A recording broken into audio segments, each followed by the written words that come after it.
Michael Steele. He's been in the news a lot lately, and I want to give him a chance to air his opinions because that's usually nothing but a good favor to us. First off, he's got a new book coming out. It's called 12-Step Program for Defeating the Obama Agenda. Right now, 12-step plan. Oh, can't wait, Michael. Can't wait. So he goes on Sean Hannity's radio program first, and Hannity asks him, hey, you think we're going to win back the House? And he says, no. Now, as the head of the RNC, that's probably not the way to go. That might cause a number of problems within your party. Of course, when they go to the Republicans in the House and ask their leadership, hey, do you think you're going to win back the House? They say, of course we're going to win back. Now, are they? No. Is Michael Steele actually right? Yes. Okay. Because they're in a huge, huge deficit. Even if they do great, which they might, it'd still be very, very hard-pressed to win back the House. I don't think they're going to. But it's probably not Michael Steele's place to say, hey, you know what, my party's going to lose this time around. So at least clarify it by saying, hey, we're going to pick up a lot of seats, we're going to kick ass, we'll see if, you know, we can get over the threshold of getting the majority back, etc. But, of course, he doesn't do that because he's just unsavvy. I don't know, that's one way of putting it, because he keeps saying things that he's got to realize are going to get him in trouble, but he doesn't realize it. And look, the Republicans in the House, first of all, some of them are just flat out calling him, now this is an anonymous quote, but it is a quote, they're calling him stupid, okay, that doesn't help. And then they say that, look, when he says that, it's going to lead to follow-up questions for every Republican that goes on television. Do you agree or disagree with Michael Steele that you guys are going to lose? And then it's demoralizing to the party. And it doesn't help them to recruit new candidates. It doesn't help them to raise money. And then all of a sudden, today I see in The Hill, obviously a magazine that covers Capitol Hill, a hatchet in Steele's back. A long story about how, hey, the RNC doesn't have that much money.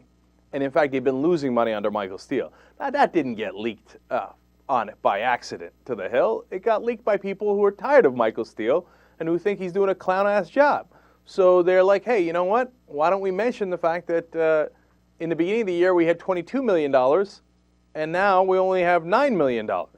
Now, Michael Steele will say, hey, wait a minute, I spent a lot of that money on elections, and we won the governorship in New Jersey and Virginia. Now, they did, and look, he was the head of the RNC, so he gets some credit, no question about that. Was it money well spent? That's another, question, because they're so low on money. Now, to give you an example, the DNC has $13 million, and you might say, hey, wait a minute now, $9 million, $13 million, that's not that much of a difference.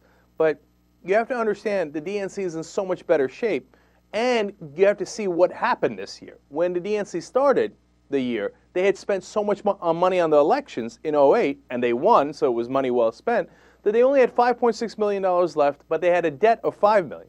So in essence, the DNC had zero.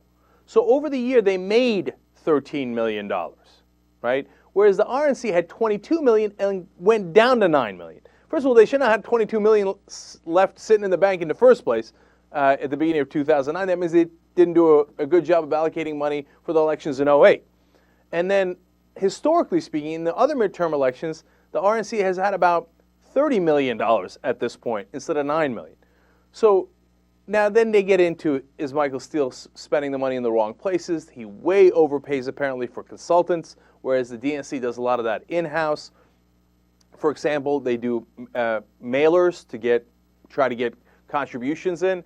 The RNC spent $35 million in mailers for about the same amount of mailers. The DNC only spent $11 million. So that's a $24 million difference right there.